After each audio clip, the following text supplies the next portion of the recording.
গোটা বিশ্ব অর্থনীতি এখন সংকুচিত অর্থনীতি। সেজন্য আমরা চেয়েছি এই এডিবির সাইজ সাথে সাথে বাজেটের সাইজও খুব ব্যাপক আকারে বৃদ্ধি না করে একটা স্মার্ট বাজেট করা। যদি ঋণ নিয়ে যে প্রকল্পগুলি করা হচ্ছে ওগুলো চালু না হয় তাহলে ঋণ নির্ভরশীলতা একটা দুর্দশা সৃষ্টি করবে। একটা বাজেটের সব থেকে বড় গুরুত্বপূর্ণ উন্নয়ন বাজেটে মানে অবদান রাখে কিন্তু উন্নয়ন বাজেটে, সেটি প্রথমবারের মতো এবারের বাজেটে প্রবৃদ্ধি কম নিয়ে আসছে এবং বলা হচ্ছে এবারের বাজেটে সেটা সব থেকে কম এবং সেটা গতবারের বাজেটে থেকে বাড়তে মারে মাত্র ২,০০০ কোটি টাকা অর্থ সংকটের কারণে। এবং বলা হচ্ছে বরাদ্দ কমেছে পরিবহন, যোগাযোগ, বিদ্যুৎ, জ্বালানি ও স্থানীয় সরকারে। সেক্ষেত্রে গুরুত্ব পাচ্ছে কৃষি, শিক্ষা, স্বাস্থ্য ও জলবায়ু। শান্তবাজারের দর্শকদের এ নিয়ে বিস্তারিত জানাবো। সাথে আছি আমি জেনিসিয়া বর্ণা, আমি গালিবিন মেরিয়াজ।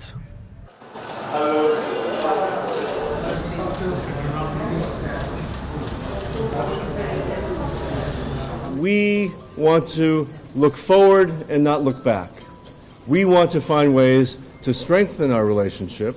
তাদের ডেভেলপমেন্ট ফিন্যান্স কর্পোরেশন সেখান থেকে বাংলাদেশকে অর্থায়ন করতে চায়। যেই জিএসপি ফ্যাসিলিটি আমরা আগে এনজয় করতাম এখন করি না, সেটি তারা ফিরিয়ে দিতে চায়। বাংলাদেশের সাথে সম্পর্কের ক্ষেত্রে আর পেছনে তাকাতে চায় না যুক্তরাষ্ট্র। পররাষ্ট্রমন্ত্রীর সঙ্গে সাক্ষাতে মার্কিন সহকারী পররাষ্ট্রমন্ত্রী ডোনাল্ড লু দেশের ডলার সংকট নিরসনে যুক্তরাষ্ট্রের অর্থায়নের আগ্রহ এবং জিএসপি ফিরিয়ে দেওয়ার কথা জানালেন। এ নিয়েও জানাবো বিস্তারিত, তবে শুরুতেই উন্নয়ন বাজেটের খবর। আগামী অর্থ বছরের উন্নয়ন বাজেটে বাড়ছে বিদেশি ঋণ নির্ভরতা। অর্থনীতিবিদরা সাবধানে পা ফেলার পরামর্শ দিলেও পরিকল্পনা প্রতিমন্ত্রী বলছেন সহজ শর্তে দীর্ঘমেয়াদী ঋণ নেবে সরকার। এদিকে প্রস্তাবিত উন্নয়ন বাজেটে পরিবহন ও যোগাযোগ, বিদ্যুৎ ও জ্বালানি এবং স্থানীয় সরকারের খাতের বরাদ্দ কমছে। গুরুত্ব দেওয়া হচ্ছে কৃষি, শিক্ষা, স্বাস্থ্য ও জলবায়ু খাতকে।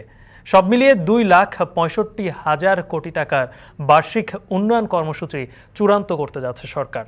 তবে খাত ভিত্তিক বিবেচনায় এবারও শীর্ষেই থাকছে পরিবহন ও যোগাযোগ। আরও জানাচ্ছেন বেলায়েত হোসাইন। উত্তরা থেকে মতিঝিল এমআরটি লাইন ৬ চলমান অর্থবছরে সম্পন্ন হওয়া একটি মেগা প্রকল্পের সুফল ভোগ করছেন এখন রাজধানীবাসী। নগরবাসীকে যানজট থেকে আরও স্বস্তি দিতে এবার ম্যাস র্যাপিড ট্রানজিট বা এমআরটি লাইন ১ প্রকল্পের আওতায় পাতাল রেল নির্মাণের উদ্যোগ নিয়েছে সরকার। এর মধ্য দিয়ে পাতাল রেল যুগে প্রবেশ করতে যাচ্ছে বাংলাদেশ। বিমানবন্দর থেকে রামপুরা হয়ে এটি চলে যাবে কমলাপুর পর্যন্ত, আর উড়াল অংশটি যাবে পূর্বাঞ্চলের দিকে। আগামী অর্থ বছরে প্রস্তাবিত মেগা প্রকল্পের তালিকায় এটি রয়েছে প্রথম দিকে। এছাড়াও ঢাকা আশুলিয়া এলিভেটেড এক্সপ্রেসওয়ে নির্মাণ, রূপপুর পারমাণবিক বিদ্যুৎ কেন্দ্র, মাতারবাড়ি কয়লা বিদ্যুৎ কেন্দ্র সহ 5টি মেগা প্রকল্প পুরো বার্ষিক উন্নয়ন কর্মসূচির 13% বেশি বরাদ্দ পাচ্ছে। সব মিলিয়ে উন্নয়ন বাজেটের জন্য 2,65,000 কোটি টাকার এডিপি চূড়ান্ত করতে যাচ্ছে জাতীয় অর্থনৈতিক পরিষদ, যা চলমান অর্থবছরের অনুমোদিত এডিপির তুলনায় মাত্র 2,000 কোটি টাকা বেশি। এই প্রথমবারের মতো আগের অর্থবছরের তুলনায় সবচেয়ে কম বৃদ্ধি নিয়ে উন্নয়ন কর্মসূচি হাতে নিচ্ছে সরকার। পরিকল্পনা প্রতিমন্ত্রী বলেন, চলমান অর্থনৈতিক পরিস্থিতি বিবেচনায় নিয়ে বাস্তবতার নিরিখেই এডিপির আকার চূড়ান্ত করছে সরকার। গোটা বিশ্ব অর্থনীতি এখন একটা সংকুচিত অর্থনীতি, কিছুটা সংকোচনমূলক চিন্তাভাবনা আমাদেরও আছে। সেজন্য আমরা চেয়েছি যে আমাদের এই এডিপির সাইজ সাথে সাথে বাজেটের সাইজও খুব ব্যাপক আকারে বৃদ্ধি না করে একটা স্মার্ট বাজেট করা এবং সেই কারণে স্মার্ট এডিপি করবার আমরা চেষ্টা করেছি। উন্নয়ন বাজেট তথা বার্ষিক উন্নয়ন কর্মসূচিতে কোন খাত কত টাকা বরাদ্দ পাচ্ছে এবার সেই হিসেবটা দেখে নেওয়া যাক। এবারও সর্বোচ্চ বরাদ্দ পাচ্ছে পরিবহন ও যোগাযোগ খাত। টাকার অঙ্কে যা 70,687 কোটি 76 লাখ টাকা, তবে তা চলমান অর্থবছরের তুলনায় প্রায় 5,000 কোটি টাকা কম। দ্বিতীয় সর্বোচ্চ বরাদ্দ থাকছে বিদ্যুৎ ও জ্বালানি খাতেই, তবে এ খাতেও চলমান অর্থবছরের তুলনায় প্রায় 4,000 কোটি টাকা বরাদ্দ কমে যাচ্ছে। এছাড়াও বরাদ্দ কমছে স্থানীয় সরকার ও পল্লী উন্নয়ন, বিজ্ঞান ও তথ্য প্রযুক্তি, জনশৃঙ্খলা ও সুরক্ষা এবং প্রতিরক্ষা খাতে। বরাদ্দ কমে যাচ্ছে সামাজিক সুরক্ষা খাতেও। আগামী অর্থবছরের উন্নয়ন বাজেটে বরাদ্দ বাড়ছে শিক্ষা, স্বাস্থ্য, কৃষি ও জলবায়ু খাতে। এই খাতগুলোকে প্রাধান্য দিয়ে প্রকল্প অনুমোদন দেওয়ার নির্দেশনা থাকবে বৃহস্পতিবারের এনইসি সভায়। শিক্ষা, স্বাস্থ্য যে খাতগুলোতে আমাদের ব্যয় করবার, এডিবি বাস্তবায়ন করবার আমরা অতীতেও চেষ্টা করেছি, সেই সব খাতেই গুরুত্ব দিয়েই এডিবি আমরা প্রস্তাব করছি। প্রস্তাবিত বার্ষিক উন্নয়ন কর্মসূচি 2024-25 বিশ্লেষণ করে দেখা যায় এবারের উন্নয়ন বাজেটে বাড়ছে বৈদেশিক ঋণ নির্ভরতা। চলমান অর্থ বছরের উন্নয়ন প্রকল্পগুলোতে বৈদেশিক ঋণের লক্ষ্যমাত্রা ছিল 94,000 কোটি টাকা। প্রস্তাবিত এডিবিতে 6,000 কোটি টাকা বাড়িয়ে ঋণের লক্ষ্যমাত্রা ঠিক করা হচ্ছে 1 লক্ষ কোটি টাকা। অর্থনীতিবিদরা বলছেন, বিদেশি ঋণকে সঠিকভাবে ব্যবহার করতে না পারলে হোঁচট খাবে দেশের সামগ্রিক অর্থনীতি। যদি ঋণ নিয়ে যে প্রকল্পগুলি করা হচ্ছে ওগুলো চালু না হয়, তাহলে ঋণ নির্ভরশীলতা একটা দুর্দশা সৃষ্টি করবে। যদি যে ঋণ আমি নিচ্ছি সেটা যদি অর্থনীতির উৎপাদনশীলতা বাড়াতে সক্ষম হয় ওই ঋণ পরিশোধ করার আগে, তাহলে ওই নির্ভরশীলতা সহনীয় হবে। যদিও পরিকল্পনা প্রতিমন্ত্রী জানান, স্বল্প মেয়াদে কিংবা উচ্চ সুদে কোনো ঋণ নিচ্ছে না সরকার, তাই দুশ্চিন্তার কিছুই নেই। চড়া সুদে আমরা খুব শর্ট টার্ম আমরা কোনো লোন নেবারও চেষ্টা করছি না, গ্রান্ট নিচ্ছি না, আমরা লোন আকারে নিচ্ছি। তো এটা আমাদের বিনিয়োগ বৃদ্ধি করবার জন্য, কর্মসংস্থান বৃদ্ধি করবার জন্য। বৃহস্পতিবার রাজধানীর শেরি বাংলা নগর এনসি সভাকক্ষে প্রধানমন্ত্রীর সভাপতিত্বে অনুষ্ঠিত হবে জাতীয় অর্থনৈতিক পরিষদের সভা। ওই সভায় চূড়ান্ত অনুমোদন দেওয়া হবে 2,65,000 কোটি টাকার এই প্রস্তাবিত উন্নয়ন বাজেট। বিলায়েত হোসাইন, এখন, ঢাকা। ঢাকা ওয়াশিংটন সম্পর্ক এগিয়ে নিতে একমত হয়েছে দুই দেশ। পররাষ্ট্রমন্ত্রী ডক্টর হাসান মাহমুদের সাথে মার্কিন সহকারী পররাষ্ট্রমন্ত্রী ডোনাল্ড লুর বৈঠকে বাংলাদেশকে জিএসপি সুবিধা ফিরিয়ে দিতে ও ডলার সংকট মোকাবিলায় অর্থায়ন করতে আগ্রহ দেখিয়েছে যুক্তরাষ্ট্র।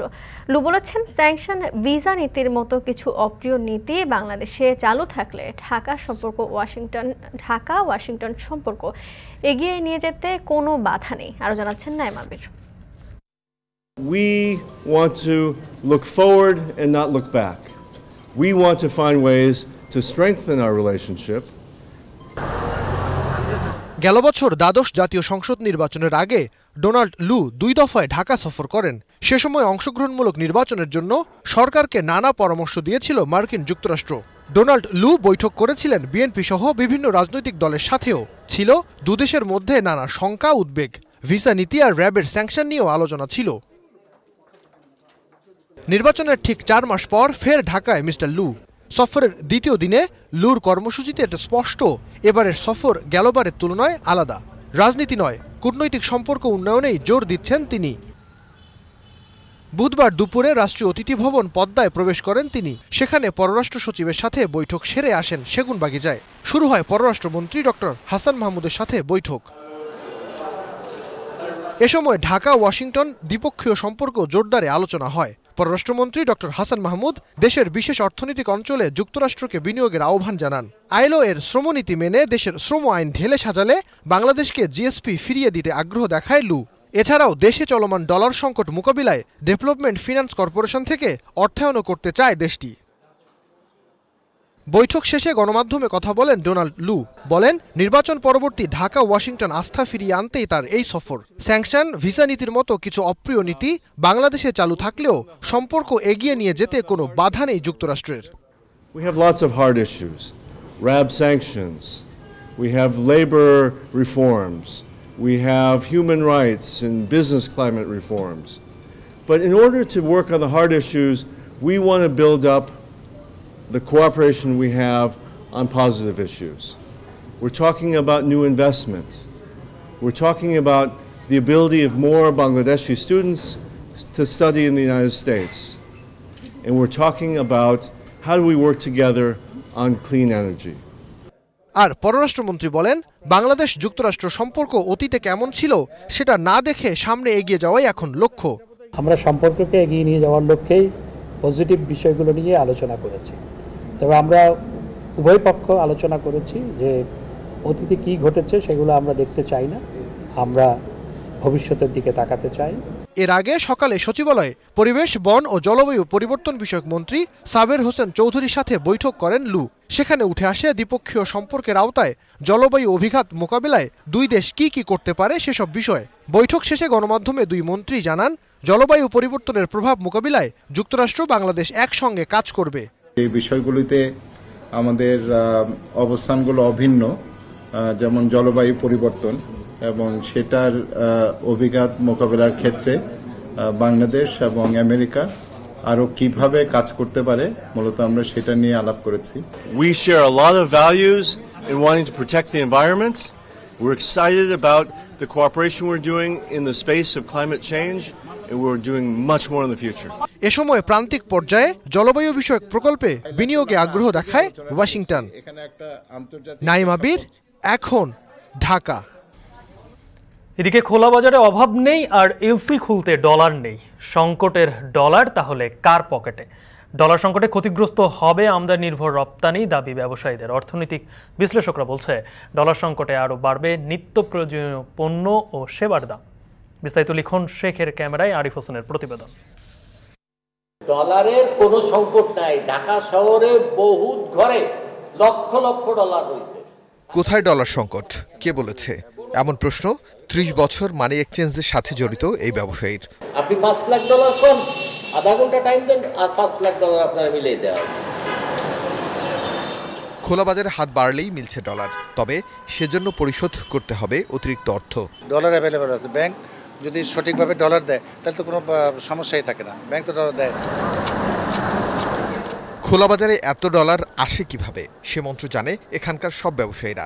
কিভাবে এলসির ডলার পাওয়া যাবে সে পথও দেখিয়ে দিলেন। ডলার তো ডেলি কোটি কোটি ডলারের কাজ হচ্ছে ওগুলো ব্যাংকে। ম্যানেজারে যে কবেন আমার ২ লাখ ডলারের এলসি দেন, ভাই ঠিক আছে দিচ্ছি। কত দাম? ১৭ টাকা করে দাম। আমার দিতে হবে ২৫ টাকারই। ৮ দুগুণী ১৬ লাখ টাকা আমার এখানে থন আপনার এলসি হয়ে যাচ্ছে। না হবে না। ডলার সংকটের প্রভাব ইতিমধ্যেই ভাবিয়ে তুলছে পোশাক ব্যবসায়ীদের। খোদ ব্যবসায়ী নেতারাও পারছে না এলসি খুলতে। কেন কটন এলসি করছে না? তাদের কাছে ডলার নেই। তো এখন কটনের এলসি যদি ব্যাংক না করে, আমি যদি কটন ইম্পোর্ট করতে না পারি, তাহলে আমি সুতা বানাবো কি করে? তো আমি তখন ব্যাংকের প্রস্তাব দিলাম যে তাহলে এক কাজ করেন, আমার যে গার্মেন্টস এক্সপোর্ট, সেই এক্সপোর্ট থেকে আমার গার্মেন্টস থেকে আমি একটা 20 মিলিয়ন ডলারের LC, back to back LC দিই সুতার জন্য।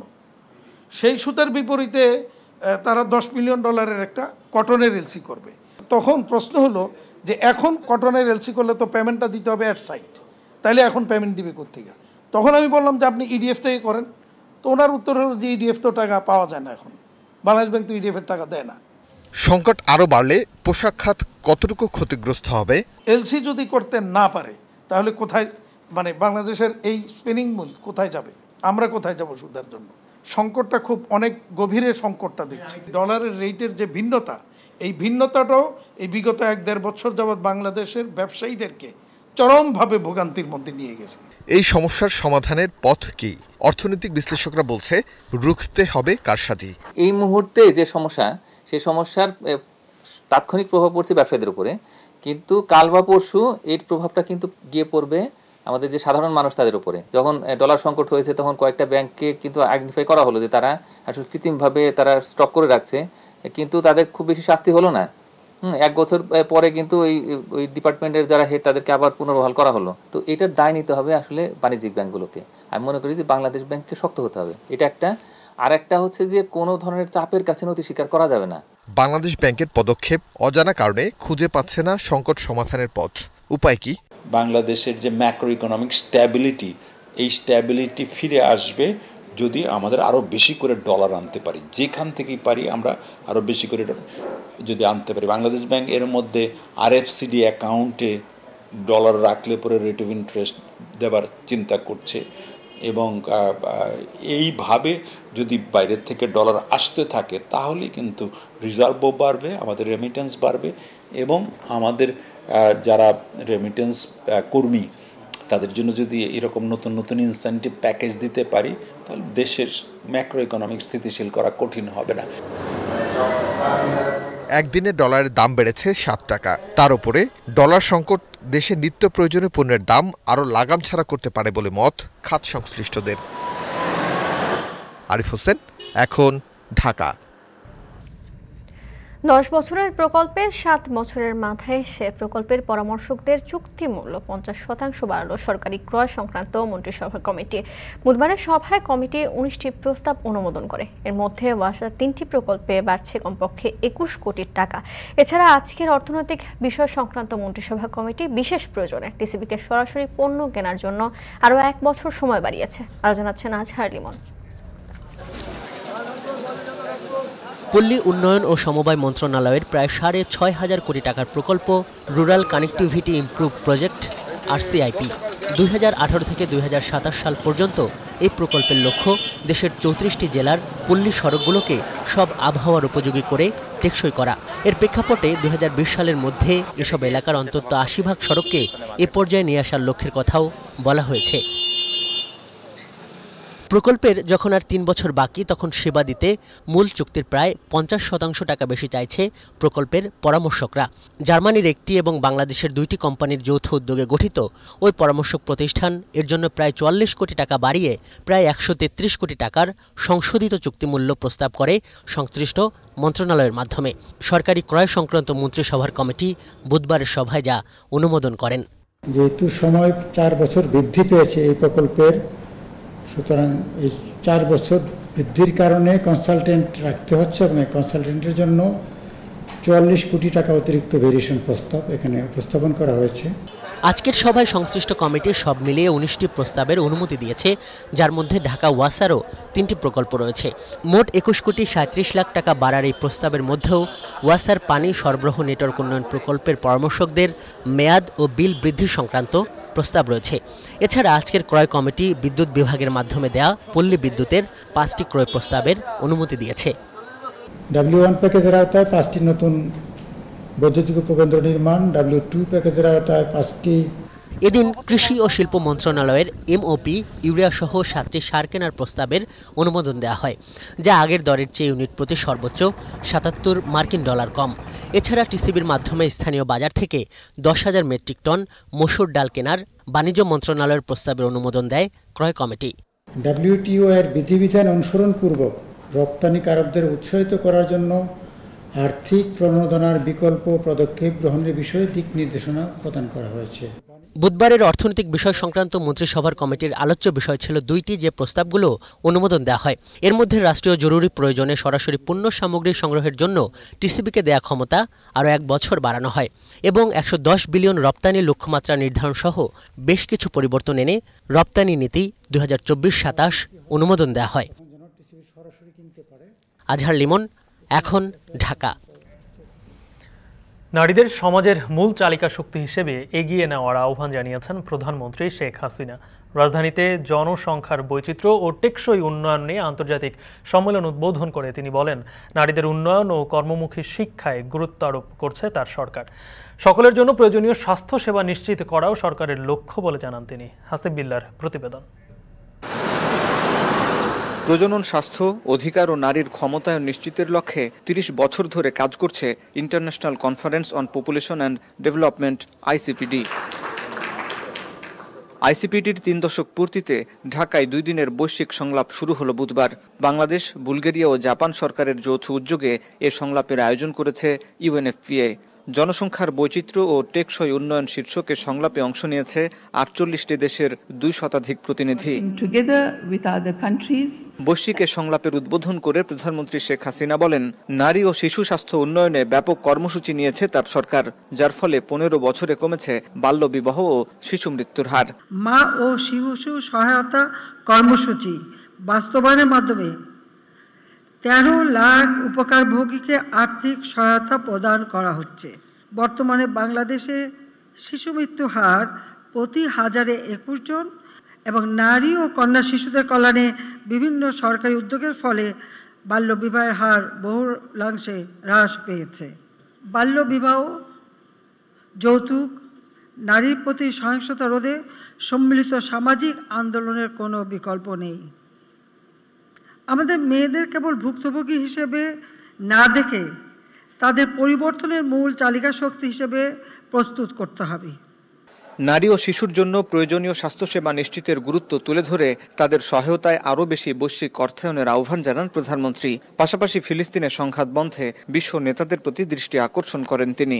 বাংলাদেশে আশ্রয় নেওয়া মিয়ানমার থেকে জোরপূর্বক উচ্ছেদকৃত রোহিঙ্গা জনগোষ্ঠী এবং ইসরায়েলের গণহত্যা ও আগ্রাসনের ফলে নিপীড়িত ফিলিস্তিনি জনগণের কথা, বিশেষ করে বিপুল সংখ্যক নারী ও শিশু ফিলিস্তিনে আজ প্রয়োজনীয় চিকিৎসা ও স্বাস্থ্য সেবা থেকে বঞ্চিত। আমি আশা করি জাতিসংঘ সহ অন্যান্য আন্তর্জাতিক সংস্থা সেখানে সকলের জন্য, বিশেষ করে নারী ও শিশুর জন্য প্রয়োজনীয় স্বাস্থ্য সেবা নিশ্চিত করতে আরও কার্যকর ভূমিকা পালন করবে। প্রধানমন্ত্রী বলেন, বিশ্বের বিপুল সংখ্যক জনগোষ্ঠীর জন্য প্রয়োজনীয় শিক্ষা, স্বাস্থ্য ও অন্যান্য মৌলিক অধিকার নিশ্চিত করে তাদের জনসম্পদে রূপান্তর করতে হবে, তবেই সমৃদ্ধশালী বিশ্ব ব্যবস্থা গড়ে তোলা সম্ভব। উন্নয়ন সহযোগী ও আন্তর্জাতিক আর্থিক প্রতিষ্ঠানগুলোর আরও আন্তরিক হতে হবে। হাসিব বিল্লাহ, এখন, ঢাকা।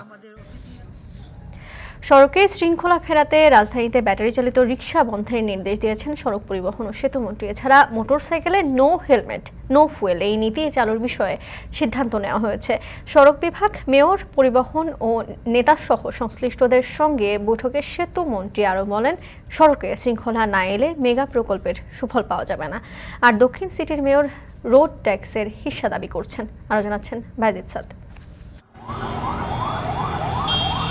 রাজধানী সহ সারা দেশের অলিগলিতে অবাধেই চলছে ব্যাটারি চালিত অটোরিকশা। অথচ 2021 সালের 15 ডিসেম্বর ব্যাটারি চালিত অটোরিকশা বন্ধের নির্দেশ দেওয়া হয়। পাশাপাশি এ ধরনের গাড়ি নির্মাণ, আমদানি, বেচাকেনাও বন্ধের নির্দেশ রয়েছে হাইকোর্টের আদেশে। এমন অবস্থায় উত্তর সিটি কর্পোরেশন দাবি জানিয়েছে রাজধানীতে ব্যাটারি চালিত অটোরিকশা বন্ধের। আর সড়ক পরিবহন মন্ত্রী ঢাকার 2 সিটি থেকে ব্যাটারি চালিত অটোরিকশা বন্ধের নির্দেশ দেন।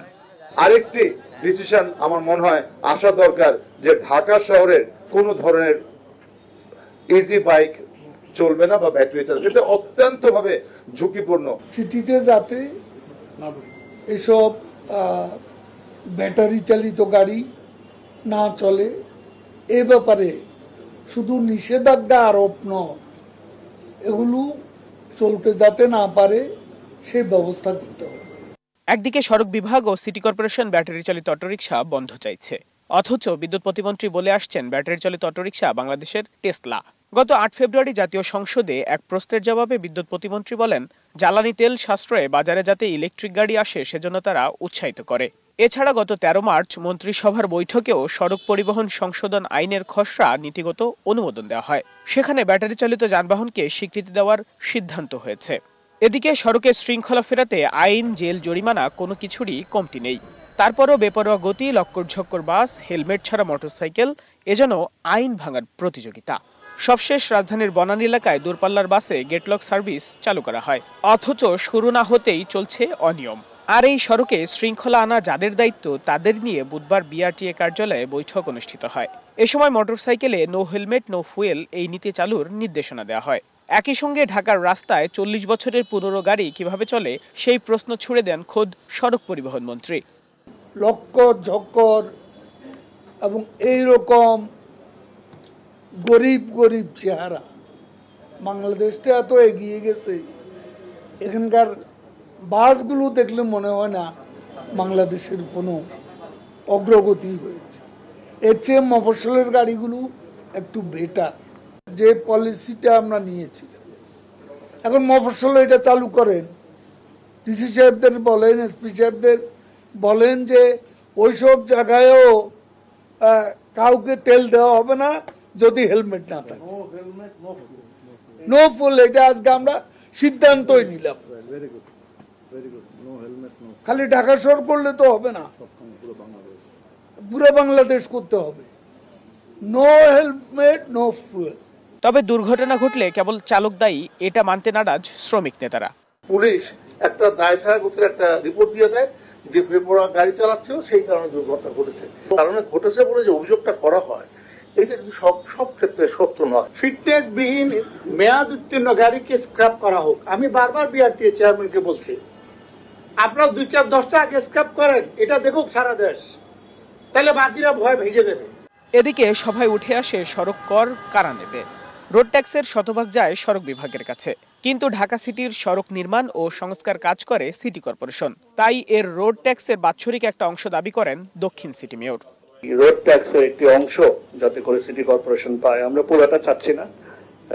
কর্তৃপক্ষ যেহেতু বিভিন্ন কাজ আছে, তাদেরও খরচ আছে, তারা একটি অংশ রাখুক।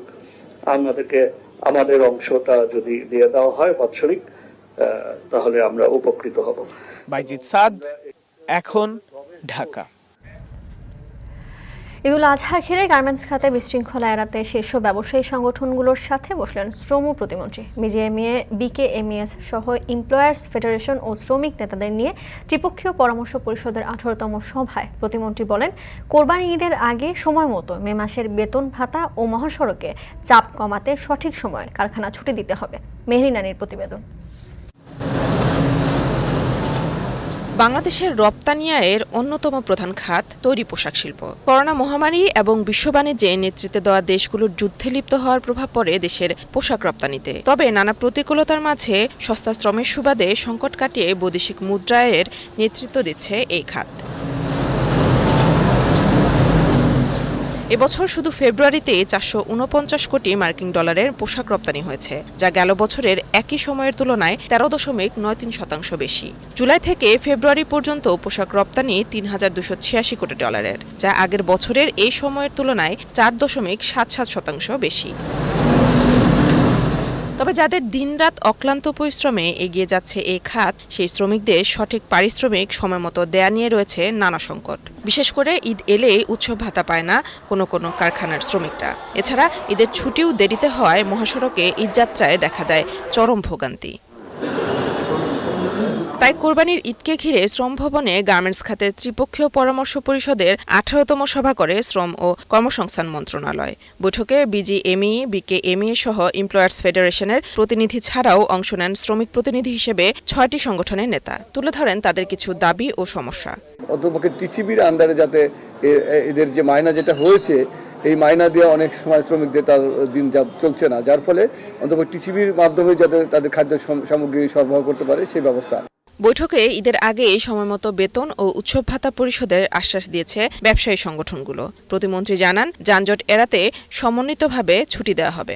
মালিক পক্ষ স্বপ্রণোদিত হয়ে বলে দিয়েছেন পুরো মাসের বেতন যদিও মাস শেষ হবে না, এরপরও পুরো মাসের বেতন দিয়ে দেবেন এবং বোনাস দিয়ে দেবেন এবং কোনো শ্রমিক ছাঁটাই করবেন না। ওনার নিজেদের থেকে আগে ভাগে ওনার ডিক্লার দিয়ে দিয়েছেন কিভাবে ওই ছুটির শিডিউলটা করলে যানজটের সৃষ্টি না হবে না এবং শ্রমিকরা সুন্দরভাবে তাদের যাত্রা শুভ হবে। মূল্যস্ফীতির চাপে কষ্টে থাকা শ্রমিকদের জন্য টিসিবির ফ্যামিলি কার্ডের আওতায় আনার প্রতিশ্রুতিও দিলেন প্রতিমন্ত্রী। রেশনটা কিভাবে মানে কোন পদ্ধতিতে দিলে শ্রমিক ভাইরা এটা সুন্দরভাবে পাবে। দেশে তৈরি পোশাক শিল্পে বর্তমানে বড়, মাঝারি, ছোট সব মিলিয়ে গার্মেন্টস কারখানায় কাজ করছেন প্রায় 40 লাখ শ্রমিক। মেহরিন অ্যানি, এখন, ঢাকা। গুটি আম দিয়ে শুরু হলো রাজশাহীর আম পাড়া। তবে আম কম থাকায় বাজারে যাবার আগেই বাগান থেকেই বিক্রি হয়েছে দ্বিগুণ দামে। ভালো দাম পাওয়ায় খুশি চাষিরা। চলতি মৌসুমে রাজশাহীতে 1500 কোটি টাকা আম বেচা কেনা হবে বলে ধারণা করা হচ্ছে। রাকিবুল হাসানের প্রতিবেদন। ঝোপাঝুড়ি আর আকর্ষণীয় রাজশাহীর বাগানে বাগানে গাছিরা। প্রশাসনিক অনুমোদন থাকায় গাছ থেকে ঝোপায় ঝোপায় আম নামাচ্ছেন তারা। পাড়া হচ্ছে আতিগুটি ও কাঠমিষ্টি আম। গাছ থেকে নামানো আম রাখা হচ্ছে বাতাসে। আমের কষ শুকিয়ে উঠলেই ক্যারেটের মধ্যে সাজানো হচ্ছে থরে থরে। নামানো আম দেখতে সবে হলুদাভ সবুজ। প্রাকৃতিক কারণে আমের দানাও আকারে বাড়েনি খুব একটা, তবে পরিপুষ্ট হওয়ায় পেড়ে নিচ্ছেন চাষিরা। প্রাকৃতিক বৈরিতার পরও আমের রং আর পরিপুষ্টতায় খুশি কৃষক। যেটা নামালাম এটা ভালো পেয়েছে, বাদবাকি কিনে খুব কম আছে। আমের ফলাফল মনে করলাম 0 হবে, 0 না, এবার মোটামুটি ভালো আম আছে। খরার কারণে আমটা সাইজটা ছোট ছিল, পানি হওয়ার পর আপনার আমের সাইজটা একটু ভালো হয়েছে। আমরা যেটা ভালো আম বলি, যেটা প্রথম হারভেস্ট হবে, সেটা হলো 25শে মে, গোপালভোগ, রানীপোষণ, এগুলো ভালো আম, সুমিষ্ট আম। কাজে 25-এর আগে এটা পাড়ার কোনো সুযোগ নাই। ফজলি, রূপালী আর গোপালভোগ এই তিনটা আমি বাগানের ভিতরে দেখা দিছে সব থেকে বেশি। নকনা আম কম, আপনার গুটি জাতীয় কিছু আম কম, তারপরে হলো আপনার ন্যাংরা কম, খিরসাপাত কম। তবে এখনও অধিকাংশ সুস্বাদু আটিগুটি আম পেকে ওঠেনি। তাতে বাগান থেকে নামানো স্বল্প আমেই ক্রেতাদের আগ্রহ। তাতে বাগানে এসেই দ্বিগুণ দামে আম কিনে নিচ্ছেন ব্যাপারীরা। ফলে বাজারে আম ছিল শূন্য প্রায়। এবারে আমের উৎপাদন অনেকটাই কম, আর সেখানে গাছে যে আমগুলা নামানো হচ্ছে সেটা বাগান থেকে কিনে নিচ্ছে।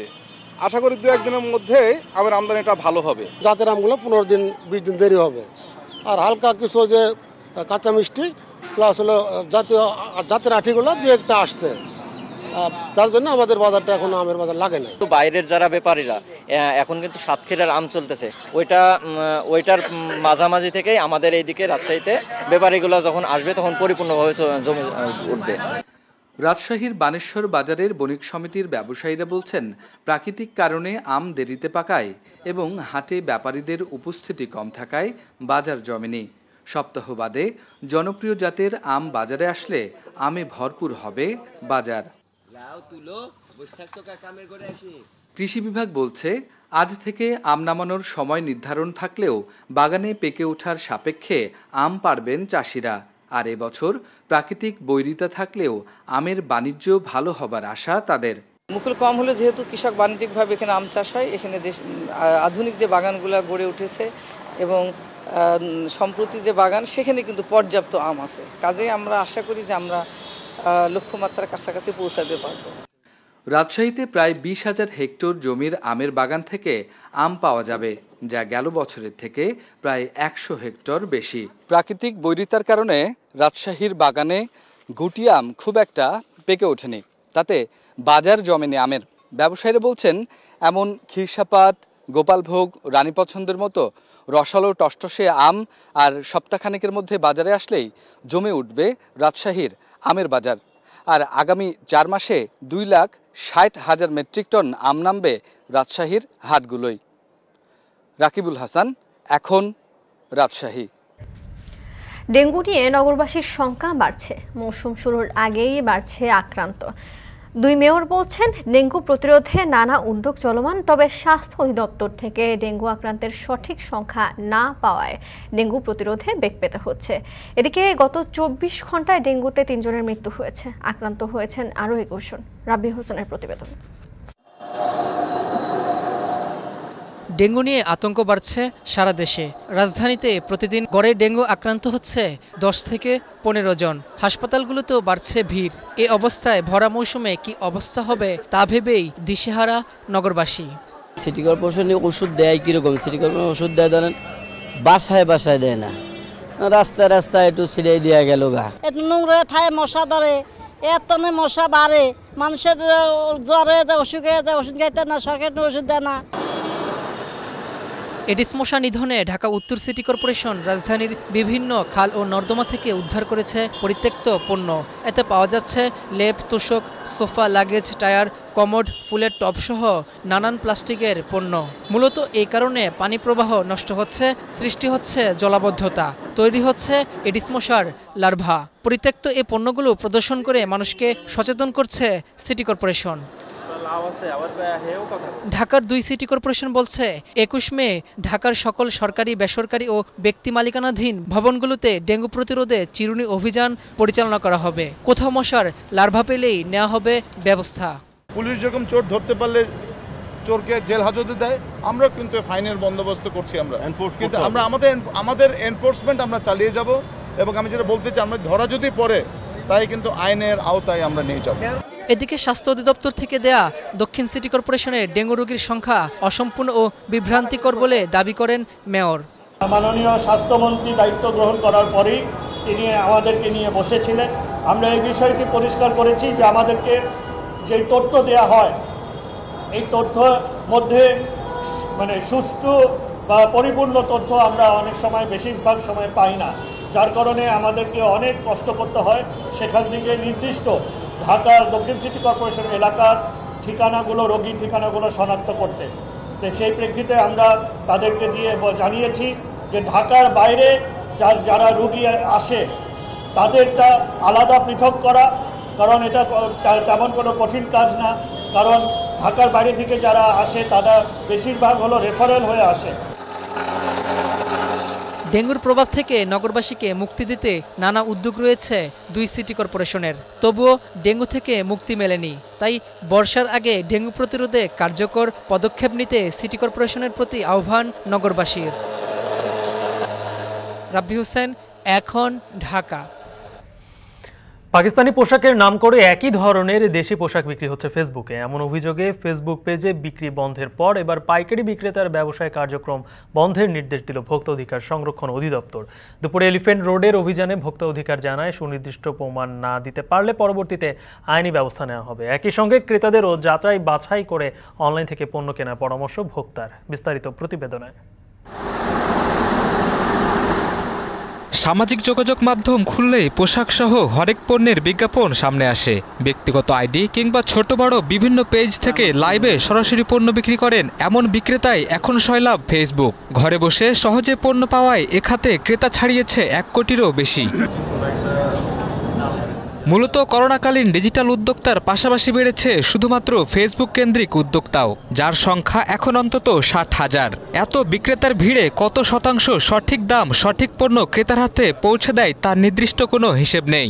তবে পণ্য কিনে ঠকেছেন এমন অভিযোগও কম নয়।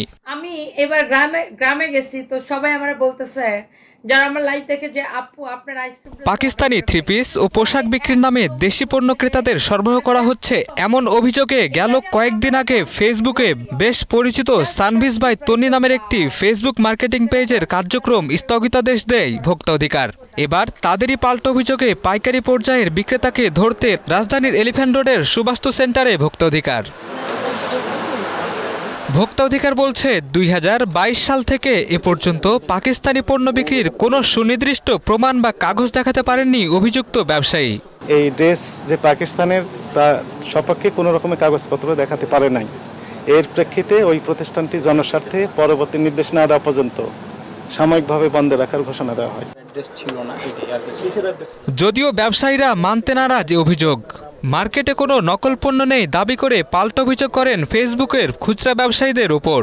দোকানদাররা কিন্তু কপি বা 2 নম্বর মাল বিক্রি করে না, আর যদি কোনো দোকানদার বিক্রি করে সে বইলেই বিক্রি করে, কারণ যারা নিতে আসে তারা ব্যবসায়ী, তারা 2 নম্বরও চিনে 1 নম্বরও চিনে। লাখানি কালেকশন যে মাল আছে এটা সম্পূর্ণ পাকিস্তানি মাল, এখানে কোনো 2 নম্বর প্রোডাক্ট বিক্রি হয় না। উনি হয়তো যে জায়গা থেকে আনছে উনি আমাদের নামে সম্পূর্ণরূপে বানোয়াটভাবে একটা দিছে। অভিযানে কোনো জরিমানা না করা হলেও লাখানি কালেকশনের বিক্রি বন্ধ রাখার নির্দেশ দেয় ভোক্তা অধিকার।